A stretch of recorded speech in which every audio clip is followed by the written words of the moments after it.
Olá, começa agora o Telão dessa terça-feira, 29 de maio de 2012. Confira agora os destaques dessa edição. Estabelecimentos como bares e restaurantes vão ter que instalar câmeras de segurança. Cartão de crédito é o vilão do endividamento de famílias. Uma entrevista com o editor Danilo Giorgetti sobre o Fórum Internacional de Futebol, o Futecom. Eu sou Rodolfo Roncaglia. E eu sou Gustavo Vaz. O Telão de hoje está no ar.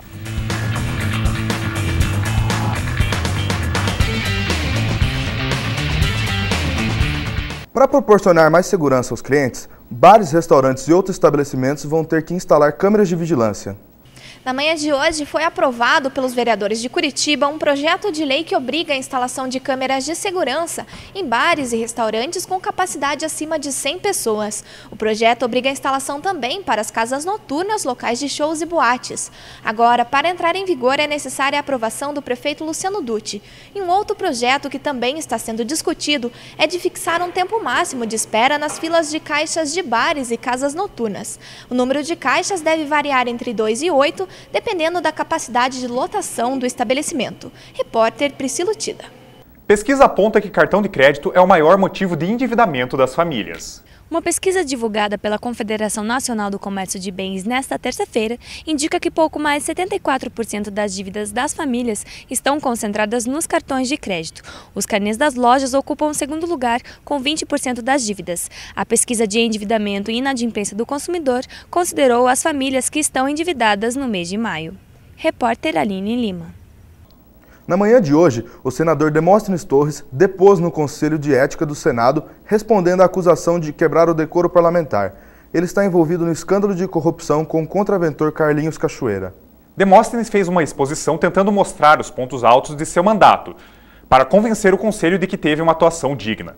O senador também abordou sobre as acusações que o PSOL apresentou em um documento. Além disso, a defesa de Demóstenes questiona a legalidade dos grampos telefônicos feitos durante a Operação Monte Carlo, nos quais ele aparece com conversas suspeitas com Carlinhos Cachoeira.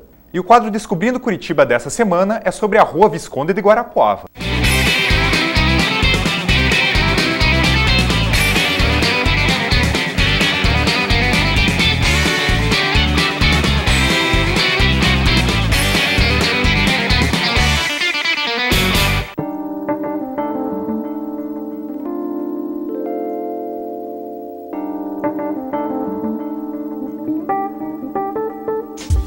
Você sabe me dizer o nome dessa rua? Visconde de Guarapuava. E você sabe me dizer quem foi o Visconde de Guarapuava? Não sei te dizer. Não, já devo ter estudado, mas eu não lembro. Antônio de Sá Camargo recebeu o título de Visconde de Guarapuava do imperador Dom Pedro II. Nascido em uma das famílias mais tradicionais do estado, ele foi fazendeiro, coronel e chefe da Guarda Nacional da então província do Paraná. Foi diversas vezes eleito deputado e, mais tarde, vice-presidente da província. O Visconde de Guarapuava fez parte de um dos maiores e mais influentes clãs políticos da história do Paraná. Ajudou com recursos financeiros inúmeros órgãos culturais, como a Biblioteca Pública, além da construção de igrejas e hospitais em Curitiba. O Visconde também apoiou financeiramente a Guerra do Paraguai.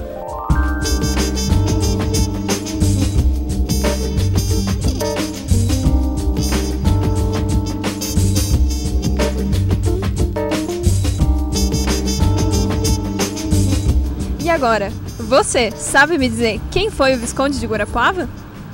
Segundo o levantamento da Agência Nacional de Petróleo, Gás Natural e Biocombustíveis, os curitibanos não precisam pesquisar muito na hora de abastecer. Isso porque boa parte dos postos da capital tem cobrado os mesmos valores pelos combustíveis. No etanol, a semelhança de custo é maior. Dos 95 estabelecimentos pesquisados nos últimos 10 dias, 43 cobravam R$ 1,99 pelo litro do combustível.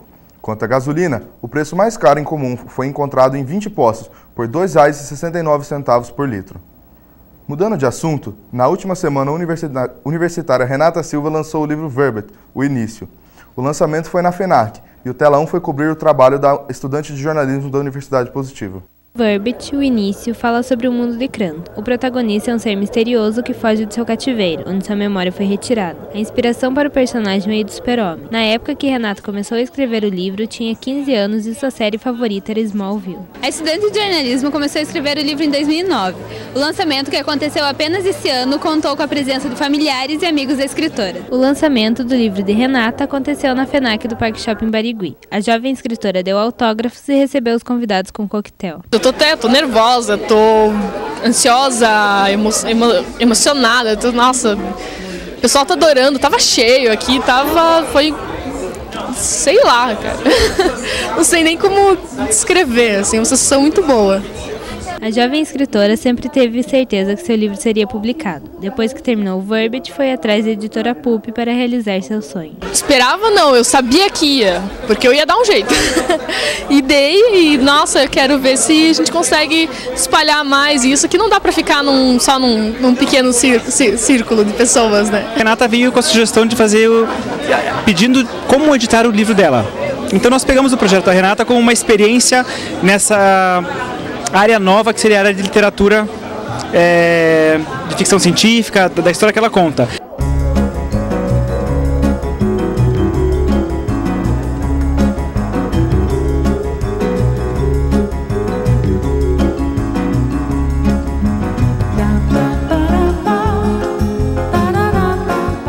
Vamos falar do tempo. Curitiba amanheceu ensolarada nesta terça-feira e com muito calor.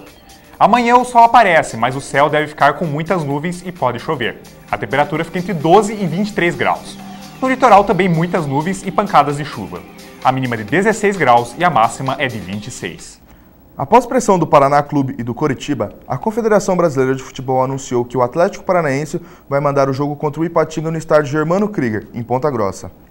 Válido pela segunda rodada do Campeonato Brasileiro da Série B, esse será o segundo mando de campo no Atlético no campeonato. O primeiro, contra o Barueri, vai acontecer na Vila Capanema, estádio do Paraná Clube.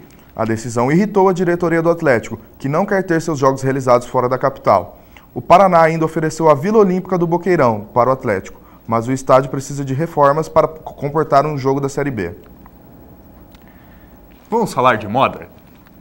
Você sabe como usar a calça montaria? O Positivo Fashion dessa semana vai ensinar. Confira.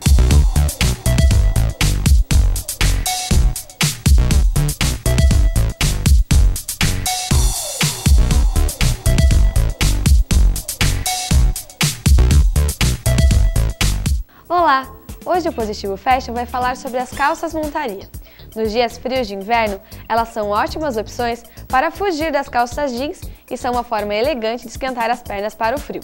As calças montaria ou legging montaria, como alguns chamam, pode ser usada de diversas maneiras. A mais comum é com a típica bota montaria, formando aquele combo quentinho para o inverno. Mas além dessa opção, para sair do óbvio, vale abusar de escarpãs, botas de cano curto e até de ankle boots. Por serem bem ajustadas ao corpo, a dica é usar peças mais largas na parte de cima para manter o equilíbrio.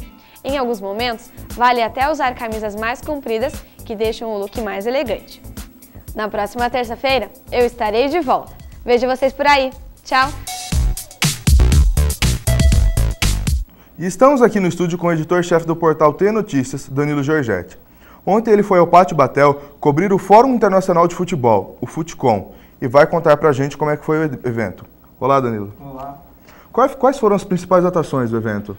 Bom, as principais atrações do evento a principal mesmo foi o Carlos Alberto Parreira, que trouxe uma palestra sobre o Barcelona, explicando como funciona a tática do clube e como funcionam as categorias de base do clube catalão.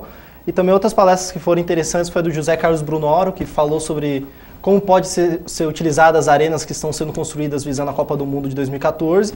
E também teve uma palestra muito interessante que foi com o Felipe Ximenes, que é daqui do Coritiba, que ele falou como que funciona a comunicação no futebol atual, fazendo um parâmetro que a comunicação hoje em dia acaba deixando o futebol um pouco mais triste para o povo brasileiro, que vê um futebol elitizado na Europa e quando vai ver o futebol aqui mesmo do seu próprio país acaba se deparando com realidades que fogem dos padrões televisivos que passam para eles. Quais as impressões que os palestrantes passaram sobre o futebol atual? Olha, eles foram bem claros em falar que o futebol atual do Brasil ele está bem decaído, né? O René Simões até usou na palestra dele que o futebol brasileiro anda patinando. né? Eles bateram bastante na tecla que a categoria de base é o futuro do futebol brasileiro, que não adianta pensar no que está acontecendo hoje, mas tem que pensar no que vai acontecer ainda. Então, por isso, apesar de ser visando a Copa do Mundo, muita gente pode não entender, mas eles bateram bastante na tecla que tem que priorizar as categorias de base, tem que pensar um pouco mais nas categorias de base para depois pensar no hoje, né? Pensando no futuro, porque até o Parreira citou que o Barcelona está colhendo hoje em dia frutos de uma estrutura que foi montada há 30 anos atrás. Então o Brasil tem que começar a pensar também nessa estrutura para poder colher frutos lá na frente. O Brasil tem uma escola boa, era o que eles estavam falando, que tem 5 vezes campeão do mundo, mas não consegue hoje fazer o que vinha fazendo antes. Está um pouco atrasado relacionado aos clubes europeus e às seleções europeias. E qual foi a melhor palestra, na sua opinião? Na minha opinião, a melhor palestra foi do Felipe Ximenes, que acabou falando sobre a comunicação e o futebol, que mostrou uma realidade assim, que muitas vezes você não enxerga, acaba não enxergando quando você está assistindo um jogo de futebol da Champions League, por exemplo, e depois você vai assistir o jogo do Coritiba no Campeonato Brasileiro, né? Ou vai para outro estado assistir um outro jogo. É uma realidade que você acaba, ele até falou na palestra que você acaba imaginando que quando está indo no jogo você vai encontrar aquilo que você encontra na televisão, e quando você chega você se depara com uma realidade que é totalmente triste para o futebol, que é pentacampeão do mundo. Qual foi essa visão sobre o evento e quais os benefícios que esse tipo de congresso pode causar no futebol nacional? A minha visão sobre o evento foi muito boa, eu achei o evento assim, extraordinário. Não esperava que fosse tão bom como foi, que não agregasse tanto conhecimento futebolístico como agregou. E eu acho que o que eles podem fazer, esses congressos são importantes para quê? Para ajudar o futebol nacional a montar uma estrutura melhor, como eu já disse, pensando no futuro.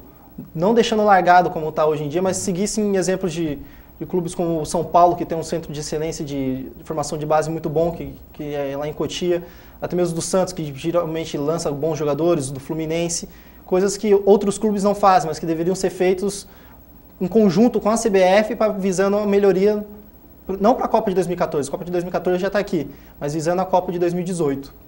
Bom, obrigado Danilo pelos esclarecimentos. Obrigado a vocês. O Telão de hoje fica por aqui. Nós agradecemos sua companhia e amanhã estamos de volta. Até amanhã. Até lá.